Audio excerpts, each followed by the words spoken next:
John, what can you tell us about the book, such as what was your motivation behind this work?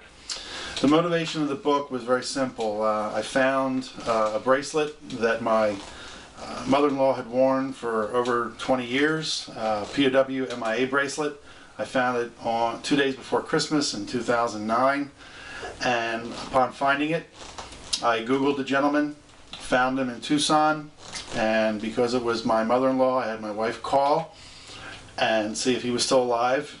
And after an hour discussion with Lieutenant Colonel Myron Donald, my wife handed me back the internet search and said, you know, we're shipping his bracelet to him, and that's when I decided to write the book. The motivation really knowing, because I'm a student of history, military history specifically, that knowing that Vietnam was difficult for all those who served, I thought this was the perfect platform to start the book. John, tell us a little more about these bracelets. I know when we talked earlier, you said there were different colors and types. What's that all about? Well, the bracelets originally started the hill people in Vietnam called the Montagnards, who did not align themselves with anyone in Vietnam. They've been around for centuries. They were almost primitive in nature.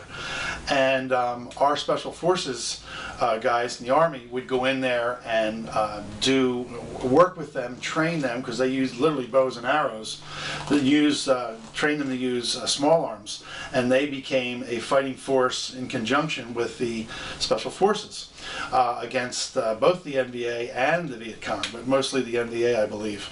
So the trick is that once the servicemen would come home, the Montagnards would give the Special Forces operators a bracelet to signify someone who was a friend but far away. In 1970, two college students started the POW MIA bracelets on Veterans Day of 1970 on November 11th. And within a year, they had sold almost 5 million bracelets. Anyone who was incarcerated or missing in action, the bracelets were sold. They were sterling silver or silver, but they were all different colors as well. Once Vietnam proceeded and the death rate soared, the killed in action bracelets started, which were the black bracelets, signifying anybody who was killed in the line of duty. I have come up with an orange bracelet to signify anyone with PTSD, most importantly anyone who has died of any of the presumptive diseases that the VA has sanctioned over the course of time because of Agent Orange or dioxin, which is the most deadly herbicide ever invented. It was spread throughout hundreds and thousands, maybe millions of hectares or acres in South Vietnam. So that's really, the bracelets are a way to give testimony to anyone who was killed in action, incarcerated, is suffering from dioxin-related diseases right now, PTSD, or someone who has died as a result of exposure. Wow. And there's a whole story there behind it, and I know that you've investigated this. My mother wore that bracelet for over 20 years. What did the gentleman think when you first called him? I mean, you called him up on the phone, right? Called him on the 23rd of December at about 6 o'clock at night. Wow. What did he think? The line of questioning was simply, my wife said, is this the residence of Myron Donald? He said, yes, ma'am. And her next question was, does the date 23 February 1968 mean anything to you? He says, yes, ma'am, that's the day I was shot down over North Vietnam. So we knew we had the right guy. Wow. Well, I read through the book, John, and it's a page turner. How did you come up with this structure? The structure was interesting. That was a process. Originally, my associate and I, Margaret Brooks, who the book would not have come out this early without her help, we did an enormous amount of research, reading and looking up and phone calls, and just unbelievable the first 6 months. My original structure was going to be an intro of each service in the book, a background of how the Air Force, Army, Navy, Marines, and Coast Guard evolved as a unit, as a fighting unit, and through the course of time, with some very good advice from veterans, they said the interviews that I did in conjunction with that, it read like a history book or a textbook up until you got to the interviews. So I quickly reduced or eliminated the history of each service, and then I went from each service being a chapter of the book, to by term of service or date of service, chapter 1 being 64 to 66, chapter 2 being 67 to 69, when the majority of the casualties for the war were, and then 70 to 75, which I called Exodus because that's when the reduction in force of the troops was so dramatic. The structure of the book, it goes after chapter 3, which was Exodus. Chapter 4 is Medal of Honor recipients chapter. I interviewed a posthumous Medal of Honor recipient's brother, a living member of the 1st Cavalry on the first major confrontation with the North Vietnamese in November '65. And then I did a family that was local to me, who had 5 brothers, all who served for the Army from '64 to '72. And then I did a chapter on what I called the healers, which is anyone who was a surgeon, a nurse, a Navy corpsman, or a Army or Air Force Coast Guard medic who would treat the wounded and dying soldiers. Chapter 7 was a combination of the ARVN, or the Army of the Republic of Vietnam, who we fought side by side with, and the North Vietnamese Army and the Viet Cong, who were our enemies. Chapter 8 was a chapter on the Vietnamese women and people who lived there during the war. It's probably the most moving chapter. Chapter 9 is on Colonel Donald, the POW. Chapter 10 is a full chapter on 3 MIA families. One person who was what's called repatriated. They found his remains 20 years later. The other 2 gentlemen are still missing. Chapter 11 and 12 is the finish of the book.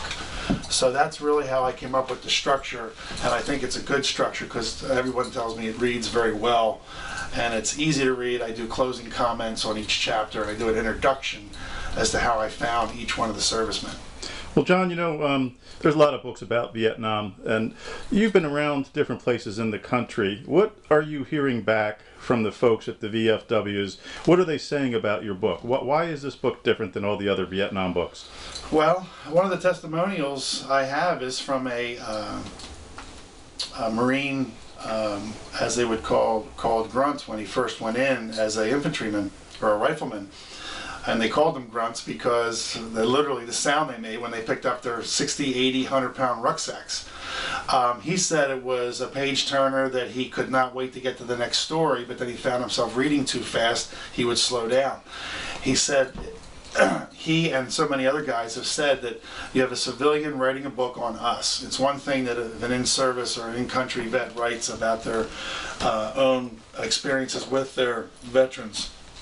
But when a civilian does it, they have to go to a level of detail that is probably greater because they did not serve. And the veterans, almost to a man, and I've been in dozens of VFWs and American Legion posts, and I've met thousands of vets, including current serving Afghan and Iraqi war folks serving, that they just think that it's totally different because of the way the interview, it's not a 1 paragraph or 1 page, it's really the life of each person. There's 27 unique stories in the book covering all services. Wow. And considering you've been traveling around the country for the last year or more, we know it's had quite an impact on your life. Why don't you talk about that a little bit? The impact on my life has been very positive and unfortunately negative.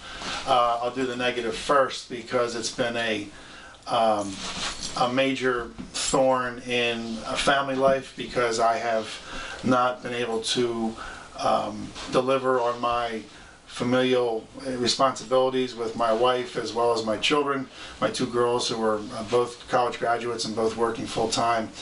But it was something that, as the one Coast Guard historian said, I had a fire in my belly.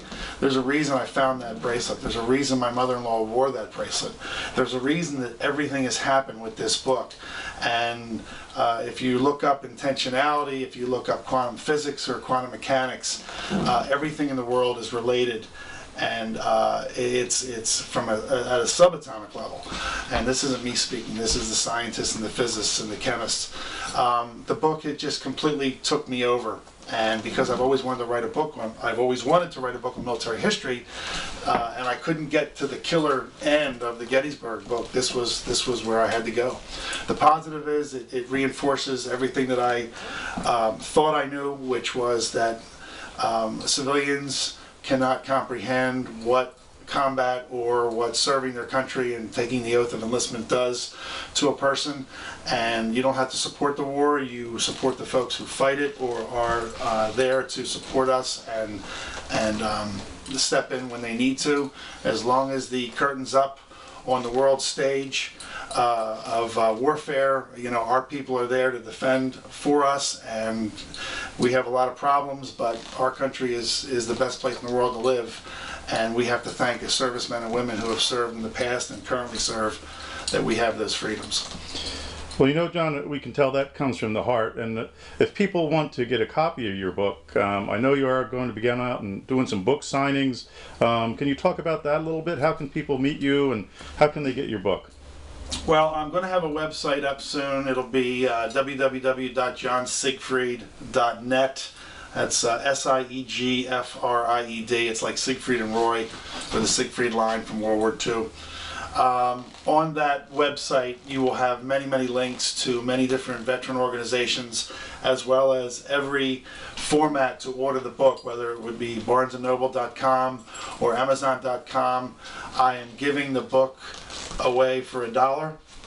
Any digital download, which would be iBooks, Nook, Kindle, e-readers, every possible digital platform that's available right now, and more to come, you will be able to download that book to your e-reader device for $1. I'm doing that because I am an unknown writer and I want to get the word out on the book, so you create awareness. Number two is from the book signings. I have about 30 book signings set up, and they are all over the country, literally, and I will have those dates on my website. The biggest one that I have set up right now is for November 11th, Veterans Day, 11/11/11, which will be at the largest American Legion post in New Jersey and Ocean County at Toms River. And those gentlemen have been gracious enough to allow me to have news coverage, radio coverage, as well as Lieutenant Colonel Donald fly up from Tucson to be the guest speaker, which I'm tickled to death about. He's doing that at his own expense. So you can get the book online through my website. You can order it from the publisher, which is Ex Libris Corporation. That's XLIBRIS. Everything will be up online to do that within 30 days or less. Today is August 17th, so I fully expect by early to mid-September it'll be fully available to order, considering a pre-sale as well. So official launch date, November 11th, 2011, 11/11/11. Can you talk about that a little bit? Yes, that was done when the publisher called me last August of 2010 and said, look, it's going to take us X amount of time to do the book, at least a year from now, or 10 months from the time you finish your first run, which was January. And I said, well, the two dates that come to mind is the Marine Corps birthday on November 10th, which this year will be their 236th birthday, and 11/11. So then my friend said to me, do you realize it's 11/11/11? Which I did realize once he told me that.